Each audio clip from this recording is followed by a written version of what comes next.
Simone de Beauvoir's Second Sex is one of the most important feminist texts ever written. So in this video, we're going to be looking at what's so great about it. Beauvoir was a French writer, intellectual, existentialist, philosopher, and political activist who lived between 1908 and 1986, and her book, The Second Sex, was published in 1949. That's after World War II, and it was groundbreaking for its time because it was one of the first books to really dive into the social construction of gender. What she argued in the book is that women aren't born women, they become women. I think you might have encountered some of her ideas before.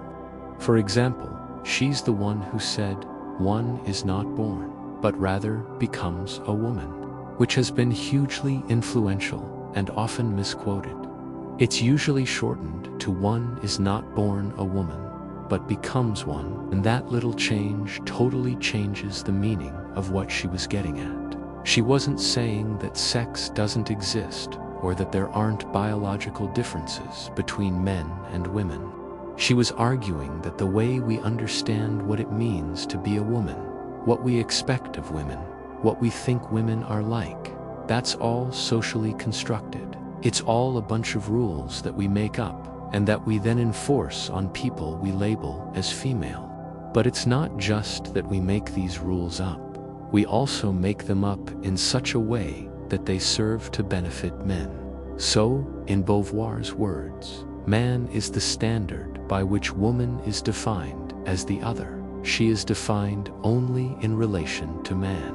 She is defined as other in relation to man. What does that mean exactly? Well, according to Beauvoir, women are seen as the opposite of men, as a kind of negative counterpart to the positive figure of the man. Men are the standard against which all other humans are measured. Women are measured against men and found wanting. They are incomplete men.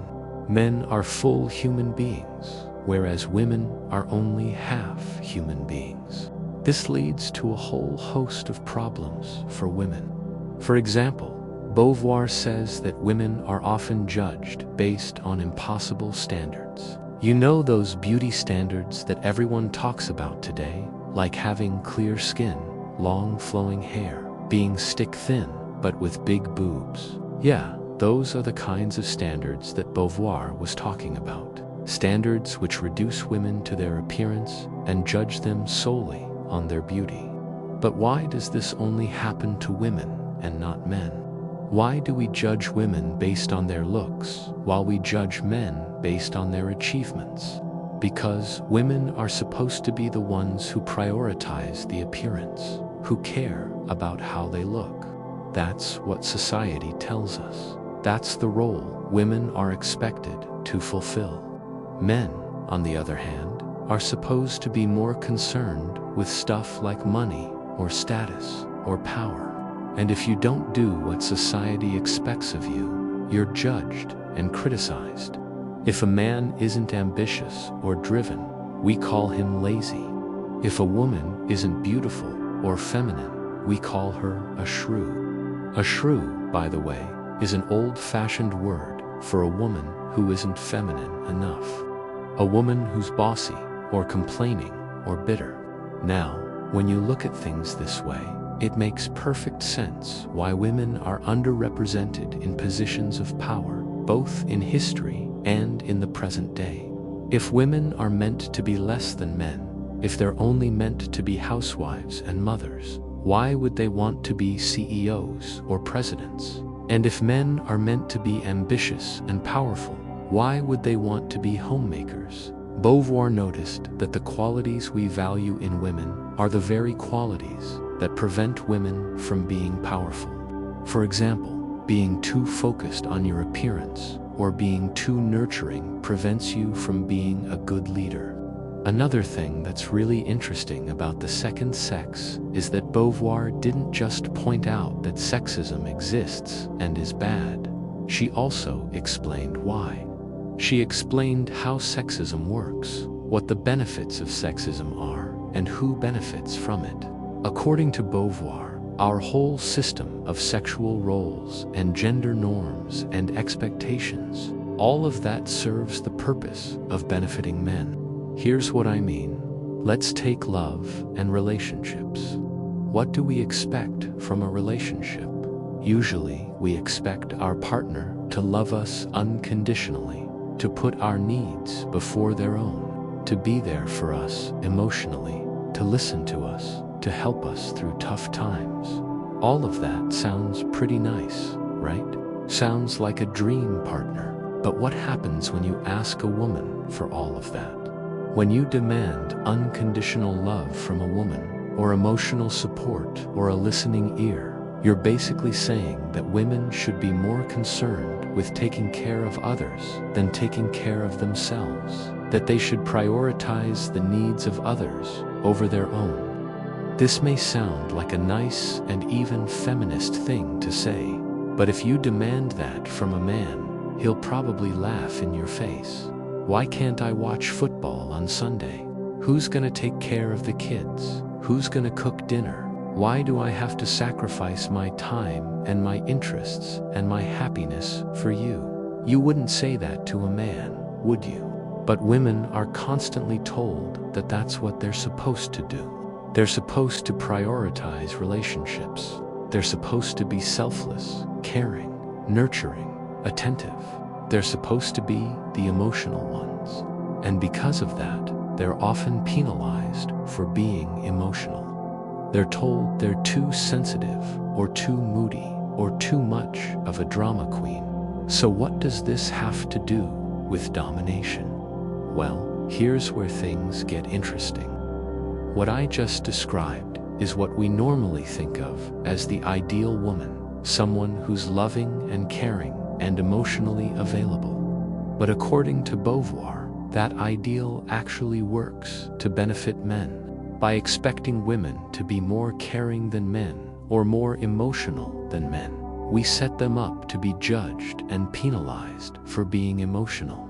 At the same time, we also tell men that they shouldn't be emotional. They shouldn't cry. Boys don't cry. But then we turn around and we praise them for being strong and decisive and ruthless and competitive, qualities that are often linked to being unemotional. Basically, we allow men to be as cold and hard and calculating as they want, but we tell women that being cold and hard and calculating will make us label them as witches. So what does this leave women with? What are women left with in terms of traits that they can freely express? Well, traditionally, women have been expected to be wives and mothers, right? They're supposed to be nurturing and caring and submissive and obedient. So those are the traits that women were largely limited to. But even those traits are not neutral. Even those traits work to benefit men by telling women that they should be wives and mothers, that they should be submissive and nurturing and obedient. We tell them to behave in ways that benefit men. For example, Beauvoir pointed out that traditional gender roles often put women in positions of powerlessness. Women are often financially dependent on men because they're the ones who stay at home, taking care of the children, while men go out and get jobs and earn money. So women often have no choice but to obey their husbands, because if they don't, they risk becoming homeless. They could lose everything, including their ability to take care of their children.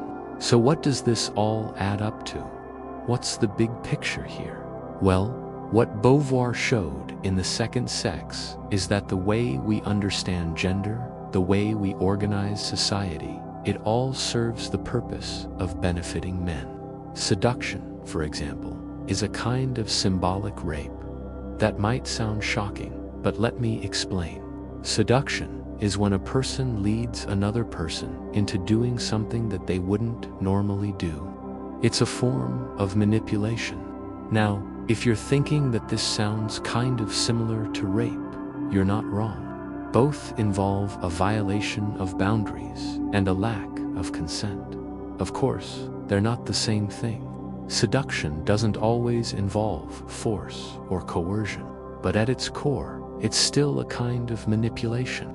And rape, of course, is always a kind of manipulation.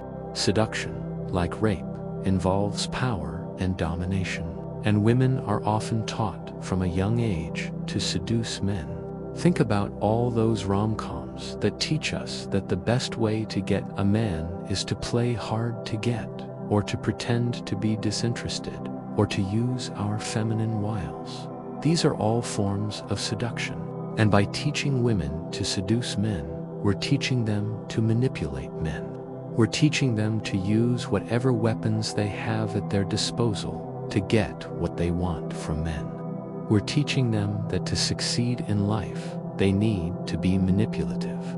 And if you think this sounds unfair, consider that men are taught the exact opposite.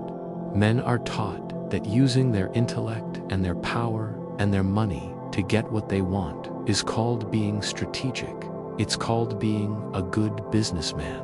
But when women try to do the same thing, they're called manipulative and evil. It's like they can't win. If they act like they're better than men, they're called bossy. If they play into gender stereotypes, they're called manipulative. The Second Sex is such an important book because it helped us see that gender norms and gender roles, they're not neutral. They're not just a bunch of arbitrary rules that serve no particular purpose. They serve to benefit men. They keep women in positions of powerlessness. They stop women from fully realizing their potential. As always, thank you so much for watching, and I hope to see you next week.